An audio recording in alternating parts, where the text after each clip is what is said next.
Bonsoir Tatiana, alors je sais que tu me connais pas, hein, que je suis un illustre inconnu pour toi, n'est-ce pas? Voilà, donc je fais cette vidéo en réponse à deux vidéos que j'ai vues de toi. Après, bien sûr, hein, plusieurs autres que j'ai vues aussi, mais principalement par rapport à deux en fait. La première, ça concernait le fait que, effectivement, tu réagissais aux personnes qui t'accusaient de faire du Mélenchon bashing et autres. Et puis une autre vidéo dans laquelle tu parlais de tout ce qui est information, donc les journalistes en l'occurrence, hein, de savoir est-ce qu'ils ont la capacité de donner une bonne information, comment ils la donnent, est-ce qu'ils ont trouvé des médias alternatifs, etc. Alors en l'occurrence, je suis rentré sur beaucoup de points en accord avec toi et sur d'autres points en désaccord, sachant que, alors bien sûr on ne peut pas forcément se mettre d'accord sur tout, n'est-ce pas? Maintenant il y a quand même des points de désaccord sur lesquels, quelque part, euh, il y a quand même une certaine marge de manœuvre à peut-être travailler. Alors, je m'explique. Euh, Là où je suis d'accord avec toi, c'est pour tout ce qui concerne le fait de dépasser des clivages. Hein, il est un fait qu'à l'heure actuelle, il y en a ras-le-bol de cette vision politique qui consiste à être soit comme ça, soit comme ça, soit comme ça. À un moment donné, il faut passer au-dessus de nos différences, passer au-delà de nos propres besoins, on va dire. Hein, je ne sais pas si tu as entendu parler de la pyramide de Maslow, avec du coup les fameux besoins hiérarchisés en fonction de l'individu. Et voilà, il convient à un moment donné de dépasser les clivages. Ça, c'est une première chose. Pour la deuxième chose, donc effectivement, pour comment dire, dépasser les clivages, il convient également de pouvoir s'adresser à tout le monde. Et comme tu le disais si bien par toi-même, le fait est que tout le monde n'est pas forcément pris en compte, en tout cas sont plus dénoncés que pris en compte en fait, suivant les partis politiques en place, ou en tout cas suivant les experts qui en parlent. En parlant de ces fameux experts, euh, tu disais toi-même que justement tu déplorais que les journalistes n'étaient pas assez objectifs, etc., qu'il y avait trop de partis pris. Et que dans ce cas-là, effectivement, une personne lambda avait le même poids niveau parole qu'un journaliste ou qu'un expert. Alors, quelque part, je rentre en vrai et en faux avec toi. C'est-à-dire, moi-même, j'ai travaillé pendant plus de 10 ans dans un domaine assez pointu, donc l'environnement, mais sachant que c'est dans tout ce qui est traitement des déchets. Bon, il ne faut pas se leurrer, il n'y a pas non plus 1 million de personnes qui travaillent là-dedans, n'est-ce pas? Dans le milieu, tout le monde se connaît. Donc, que ce soit au niveau des directions, des techniciens, des ingénieurs, etc. Les cabinets d'études se connaissent, les maîtres d'œuvre se connaissent, les maîtres d'ouvrage aussi, etc. Enfin, on va dire que c'est un microcosme quelque part. Et ça veut dire aussi que les personnes qui travaillent là-dedans sont les plus à même de prendre les décisions qui s'imposent. Alors tu me diras, oui, mais il y a pas mal de fraude. C'est un fait qu'il peut y avoir de la fraude, comme dans d'autres domaines, hein, bien sûr, chez les journalistes, chez comment dire, la banque, enfin un peu partout, il peut y avoir de la fraude, hein, le déchet n'est pas en reste. Maintenant, le fait est que lorsque tu es dans un domaine particulier, que tu y travailles sur le terrain pendant un certain temps, tu acquiers une certaine expertise. Et donc, l'opinion d'une personne qui est experte dans ce domaine-là a quand même plus de poids, plus de valeur qu'une personne qui n'y connaît rien, qui n'y connaît absolument rien. J'entends par là le citoyen lambda qui n'a jamais visité une usine d'incinération de sa vie, ou comme même il l'a visité, qui ne connaît rien de process, et qui en l'occurrence est strictement incapable de pouvoir prendre les décisions qui s'imposent au moment qui sont adéquates.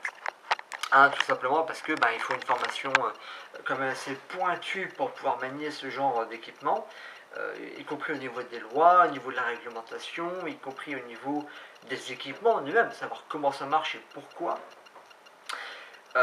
en sachant bien que même les maîtres d'ouvrage que constituent les clients publics, en l'occurrence ou les clients privés, mais la plupart du temps c'est les clients publics, les intercommunalités, font appel à des bureaux d'études ou même à l'exploitant de leur installation pour comprendre comment ça marche.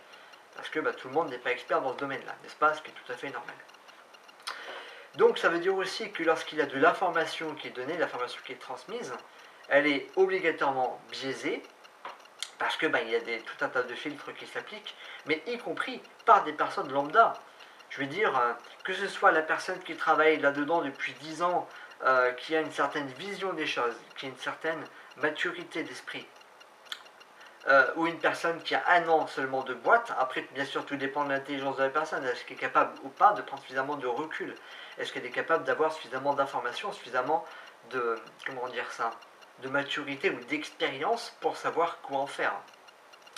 Alors, moi je me rappelle très bien d'ailleurs, puisque je vais faire un crochet là-dessus, qu'il y a quelques temps, j'ai vu une vidéo justement avec quelqu'un, un déboueur en fait, qui déchargeait un camion, donc un semi-remorque de déchets dans une décharge, et qui disait que pour lui il était totalement dégoûté parce qu'il se disait que ça partirait en tri sélectif.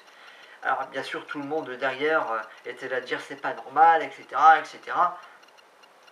C'est normal ou pas normal, ça nous importe peu en fait. C'est surtout une question de savoir est-ce que l'intercommunalité a les moyens de pouvoir le faire. Point. C'est pas notre ressort. Que ce soit normal ou pas, il faut quand même que les déchets soient traités, il faut quand même qu'ils soient évacués. Où voulez-vous qu'ils aillent Il faut bien en faire quelque chose à un moment donné. Bon.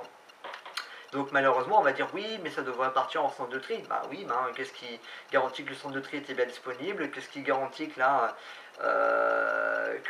l'usine était en route? Qu'est-ce qui garantissait que le tonnage n'était pas supérieur à ce qu'il pouvait accueillir?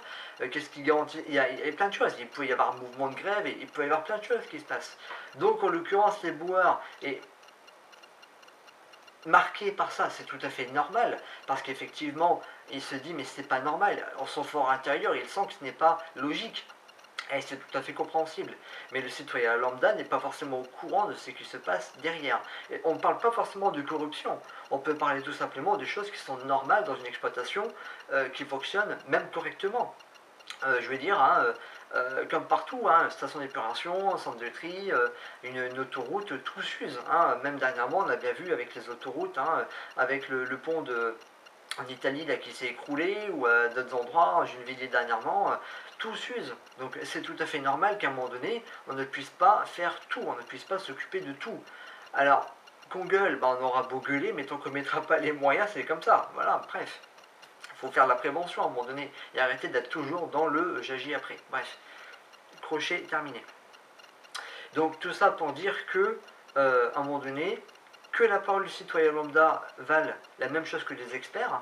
Là où je te rejoins, c'est dans le sens où tu peux avoir des experts autodésignés qui interviennent sur des plateaux télé. Où là, ça va être par exemple des experts économistes, des experts en politique, des experts en sciences. Mais là, on parle plus de sciences humaines en fait. Et là, la science humaine, être un expert là-dedans, c'est un peu plus compliqué. Parce que, mis à part des psychologues, psychothérapeutes, etc., c'est compliqué parce que ces personnes-là sont plus en train d'analyser des chiffres, analyser des données, analyser des comportements, etc. Et en général, même les grands médias ne font appel, comme tu disais toi-même, qu'à des experts qui vont dans un certain sens, ou toujours les mêmes experts en fait. Alors bon, d'autres médias tentent de faire appel à d'autres experts, bien sûr, mais en tant que tel, qui dit sciences humaines, non pas sciences dures, au sens où c'est physique, là on parle de psychologie humaine, donc c'est extrêmement difficile d'arriver à avoir des experts qui sont tout le temps, on va dire, objectifs, n'est-ce pas? Donc la plupart du temps, les vrais experts sont plus ceux qui ont été sur le terrain, donc des reporters par exemple, ou des personnes qui ont été à la société civile et qui connaissent bien les choses, etc. Mais très rare, ils sont très rarement invités sur les plateaux, il faut dire ce qu'il est. Ou alors quand ils sont invités sur les plateaux, la plupart du temps, ça va être des personnes qui sont soit patrons, soit ouvriers. Et comme par hasard, il n'y a pas d'entre-deux. Quand on parle de patron, ça va être forcément la personne qui va défendre sa boîte, bec et ongle, et c'est tout à fait logique. Et de l'autre, c'est l'ouvrier qui va la plupart du temps taper sur le patron en disant j'ai besoin de plus de salaire, j'ai besoin d'avoir ci, j'ai besoin d'avoir ça, etc. Bon, c'est logique, c'est la fameuse confrontation. Mais ce qui fait la liaison entre les deux, c'est les fameux agents de maîtrise, voire les ingénieurs. Bon. Donc, ces personnes-là, n'étant jamais invitées en fait, on ne leur donne jamais la parole, donc forcément c'est assez compliqué d'avoir un point de vue véritablement objectif où les personnes arrivent vraiment à faire la part des choses. Bon.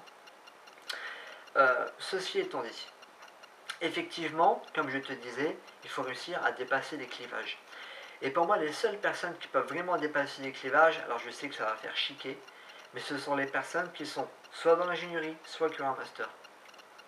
Parce que ce sont des personnes qui ont appris à chercher l'information, qui ont appris du moins à pouvoir déterminer sa pertinence et à pouvoir arriver à, comment dire ça, à les agglomérer, à en faire quelque chose dans un but, avec certains objectifs.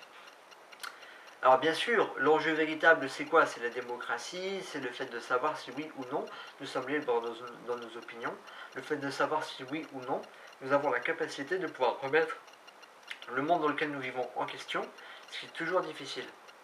Tu disais toi-même que quand il faut remettre les choses en question, c'est pas toujours facile parce qu'on ne sait pas quoi proposer à la place. Tu disais toi-même que tu es dans une démarche d'introspection quelque part, à te demander mais qu'est-ce qu'on peut proposer à la place? Parce que c'est bien beau de critiquer, à un moment donné il faut proposer. Alors dans tout ça, moi-même j'avais déjà réfléchi, je me suis beaucoup posé la question, et je t'avouerai que pour l'instant je n'ai que 2 réponses possibles. J'aurais bien aimé en avoir une troisième, mais pour l'instant j'en ai que 2. Alors je t'explique. En fait, tout va dépendre de l'émotion.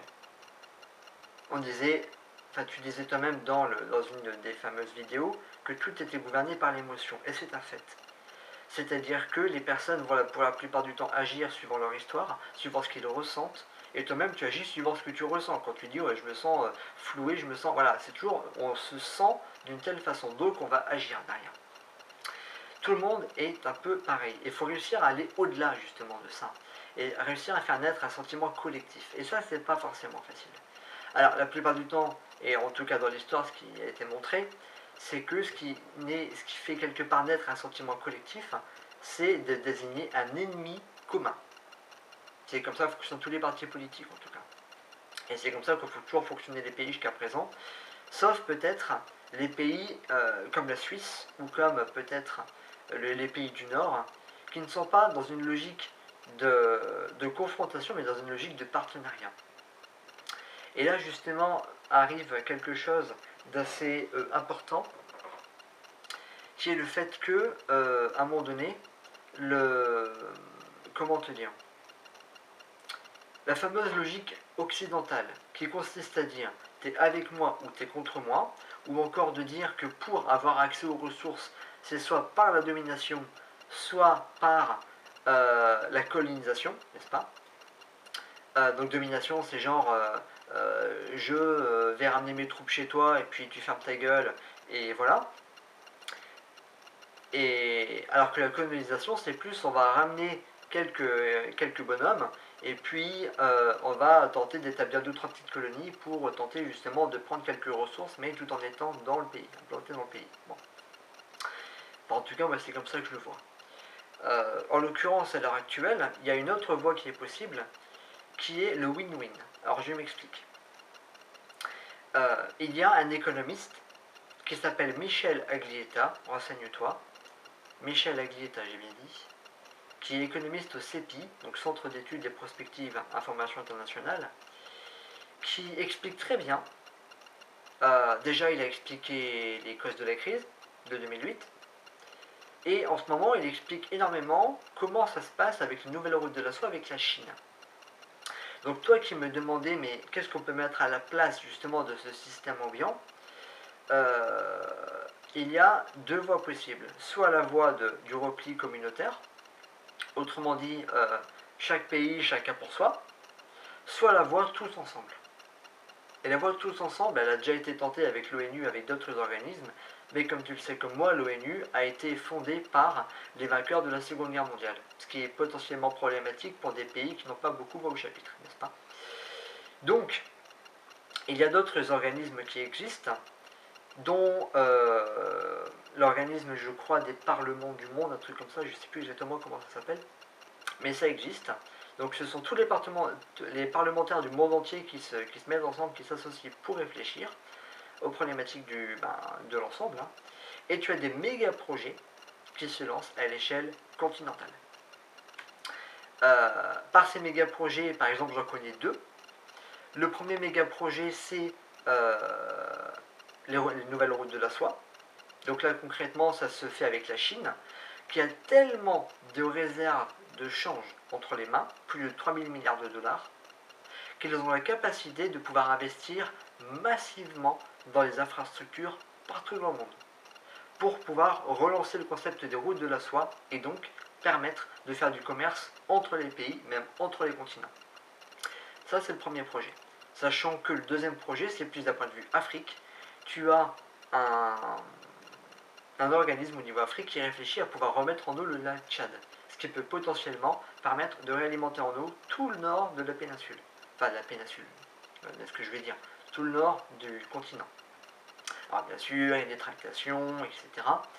Mais quelque part, quand j'étais à cette conférence où justement ils en ont parlé, le fait est que ils expliquaient que le plus gros chantier n'est même pas l'infrastructure, c'est de réussir à convaincre la population des bienfaits de ces investissements. Parce que la population a peur d'une deuxième colonisation. D'une deuxième. C'est-à-dire non plus par les Européens, mais par les Chinois. Sachant qu'ils sont déjà implantés dans plusieurs pays en Afrique pour justement tenter de relancer un peu la consommation, etc. Pour tenter en tout cas de faire grimper le niveau de vie dans ces pays-là. Et le deuxième gros chantier, c'est de réussir à faire en sorte qu'on dépasse les problématiques du quotidien, qui sont normalement l'affaire du Premier ministre. Et là, je parle un peu comme le général de Gaulle, qui disait que justement pour lui, le but du jeu de la politique, dans le rôle du Premier ministre, c'est de s'occuper des affaires du quotidien, et le rôle du président de la République, c'est de s'occuper des affaires globales et générales, qui gèrent les affaires de la France sur un point de vue global. Et là, malheureusement, on en est très loin. Parce que tu sais comme moi, que nous sommes dans une gestion du court terme. 5 ans, c'est très peu. Comment peut-on mener une politique générale en 5 ans? C'est quasiment impossible, infaisable, il ne faut pas se leurrer. Et la plupart du temps, les personnes se contentent de tenter de réaliser quelques objectifs pour ensuite pouvoir tenter de se faire réélire, la fameuse carrière politique. Donc, en tant que tel, est-ce qu'on peut s'en sortir? Oui, mais en agissant différemment. Et d'ailleurs, tu parlais de la 16e République, et du fait que, est-ce que ça risquerait pas de faire un gros boxon? Alors moi, je te dirais que dans tout ça, gros boxon, oui et non, si on réfléchit différemment. C'est-à-dire, le plus vieux parlement du monde, qui est en Islande, fonctionne sur un mode démocratique radicalement différent de la France. C'est-à-dire, en France, tu sais comme moi, que nous avons un gros problème avec l'élection des députés. L'un des plus gros partis en France, qui est le FN, a eu moins de députés que la France Insoumise, qui pourtant a eu moins de voix. C'est pas tout à fait logique. Pourtant, quand tu regardes le découpage des circonscriptions à l'échelle du territoire français, c'est tout à fait normal, étant donné que l'ensemble des votes étaient concentrés dans des endroits avec une très forte urbanisation, et donc, malheureusement, il y avait très peu de députés à cet endroit-là, parce que, comme les départements sont découpés de façon totalement inégale, automatiquement, même s'il y a plus de population qui vote, ça ne veut pas dire qu'il y aura plus de députés. A l'inverse, dans des endroits où il n'y a pas beaucoup de population, mais où le département est découpé de telle façon à ce qu'il y ait plus de députés, ça fait que du coup, malheureusement, il y a plus de députés. Voilà. Alors, est-ce que c'est démocratique? Il y en a qui disent que oui, il y en a qui disent que non. Le truc, c'est que ça fait d'avoir des députés qui sont proches du quotidien, proches du territoire. Mais en attendant, à l'échelle française, ça veut dire qu'automatiquement, lorsqu'il y a des lois à voter, c'est un peu plus compliqué parce que malheureusement, c'est pas parce qu'il y a plus de personnes qui votent pour tel parti qu'automatiquement ça va se répercuter à l'échelle nationale. Là est toute la problématique. Alors que au niveau du Parlement islandais, ils ont trouvé un moyen, c'est-à-dire de faire des listes nationales. C'est-à-dire qu'ils votent pour des députés, mais à l'échelle nationale. Il y a donc une liste nationale qui est mise en place, avec chaque parti présente sa propre liste, et ensuite, en fonction du nombre de suffrages, il y a plus ou moins de députés qui sont élus, en fonction de leur rang dans la liste. Alors bien sûr, après, il y a différentes variantes, etc., mais toutes se basent à peu près sur le même principe, et ça permet d'introduire une bonne dose de proportionnel, ça permet justement de pouvoir décider à l'échelle du pays. Alors tu me dis après que ça menace l'équilibre. Je suis pas forcément d'accord, parce qu'il est un fait que, ok, d'avoir 2 formations politiques, voire même 3 formations politiques qui sont limite à un tiers, un tiers, un tiers, c'est problématique. Moi je dirais que non. S'il y a quelqu'un, un président de la République, qui est suffisamment à même de pouvoir proposer quelque chose de crédible, un projet viable, dans ce cas-là, tu n'auras pas forcément une double opposition, mais tu auras peut-être une simple opposition, voire tout simplement une avancée ensemble, ce qui n'a rien à voir. Et là, on sort, je dirais, du système des partis politiques tel que justement le général de Gaulle détestait, parce que chaque parti voulait sa sucette. Chaque parti voulait absolument avoir quelque chose en fonction du résultat de son élection. On ne gouverne pas un pays comme ça. On gouverne un pays en fonction des aspirations, en fonction des objectifs, en fonction de ce qui est proposé. Point. Après, tout ce qui est carriériste, etc., j'ai envie de dire que ces personnes-là, elles ont qu'à aller voir là où je pense. À un moment donné, il faut réfléchir à l'échelle du pays pour les autres, et non pas pour soi. Sinon, c'est pas de la politique. Qu'est-ce que je voulais dire d'autre? Oui, je tenais à préciser que je ne suis ni de droite ni de gauche. Je suis une personne qui s'informe comme elle le peut, n'est-ce pas? Alors, pendant des années, j'ai été au Front National, c'est un fait. Après, comment j'ai testé tous les partis, quels qu'ils soient, sachant que j'ai quitté le FN il y a quand même déjà quelques temps, il y a quelques années. Et après, donc j'ai tenté l'extrême gauche, j'ai tenté la gauche, j'ai tenté le centre, j'ai tenté l'UMP, j'ai tenté même LREM, je les ai tous tentés. Et quelque part, ce qui me navre, c'est toujours cette, comment dire ça, ce manque soit d'information, soit de prise de recul. C'est-à-dire que même les personnes qui prennent les plus grandes décisions sont toujours coincées dans une certaine mentalité, une certaine façon de raisonner, une certaine façon de voir. Et ce que je déplore, c'est que, par exemple, moi en tant qu'ingénieur, depuis peu, c'est-à-dire depuis environ un an maintenant, j'ai appris un certain nombre d'outils, un certain nombre de méthodes pour apprendre à réfléchir de façon globale. Il y en avait certaines de ces méthodes que je connaissais déjà par avant, de façon intuitive on va dire, parce que du coup je les ai déjà utilisées dans mon quotidien. Et en école d'ingé, on t'apprend surtout à voir les choses de façon globale, envisager une entreprise de façon globale, etc. À regarder comment les choses se produisent au niveau vraiment du... Comment je dirais ça, en se mettant à la place de la direction, mais la plus haute. Donc en regardant, voilà, la filiale dans un pays, la filiale dans une autre, comment ça se passe, comment on réorganise, etc. Et malheureusement, je déplore qu'il n'y ait pas cette ouverture, y compris au niveau des méthodes de résolution de problèmes, il n'y a pas cette ouverture au niveau de la plupart des politiques. Il ne faut pas se leurrer. Pour beaucoup, ok, ils ont été élus, mais mis à part un discours politicien ou leur vie du quotidien, beaucoup ne savent pas vraiment quels sont les problèmes des gens du bas peuple, ou en tout cas, ce que j'appelle le bas peuple, c'est-à-dire la masse ouvrière, ou en tout cas, ils en ont une version biaisée, avec ce qu'ils ont appris à l'école, avec les différentes idéologies. D'ailleurs, Mélenchon le disait très bien lorsqu'il était à une émission avec Édouard Philippe, où Édouard Philippe lui disait que du coup il reprochait à Jean-Luc Mélenchon d'être dans une école, dans une idéologie, et Mélenchon disait oui c'est un fait, je suis dans une idéologie. Tout est là, tout est dit. C'est qu'à force d'être dans une idéologie de gauche, de droite, de marxisme, de léninisme, de je ne sais pas moi, d'Adam Smith, il y a toujours une espèce d'idéologie qui arrive. Toujours, toujours, toujours. Et à un moment donné, stop. Pourquoi vouloir toujours se rassembler autour d'une idéologie précise? Pourquoi ne pas plutôt chercher à avancer ensemble? Alors, on me dira, c'est aussi une idéologie. Mais là, par contre, on a quand même des personnes qui, sur le terrain, agissent, qui bougent, qui proposent des alternatives, comme Pierre Rabhi, comme Alexandre Jardin, pardon, comme encore d'autres. Même toi, d'ailleurs, même toi, tu y participes. Donc, je veux dire, dans l'histoire, bravo pour tout ça. Et il y a des solutions. Le tout, c'est de réussir à trouver des personnes pour les mettre en œuvre. Alors, je sais que là, en ce moment, je suis en train de tenter de m'investir beaucoup dans le parti Solidarité et Progrès. qui défend une vision qui est assez globale, je dirais, qui est assez large.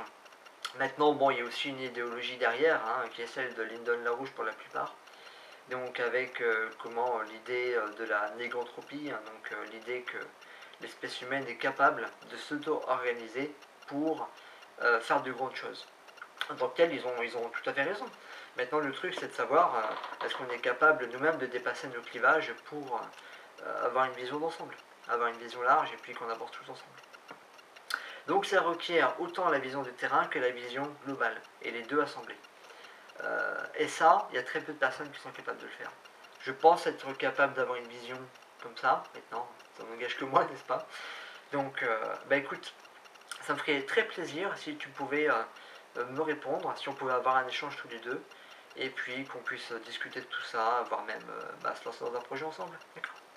Allez, à bientôt et bonne soirée, et puis bonne chance, bon courage.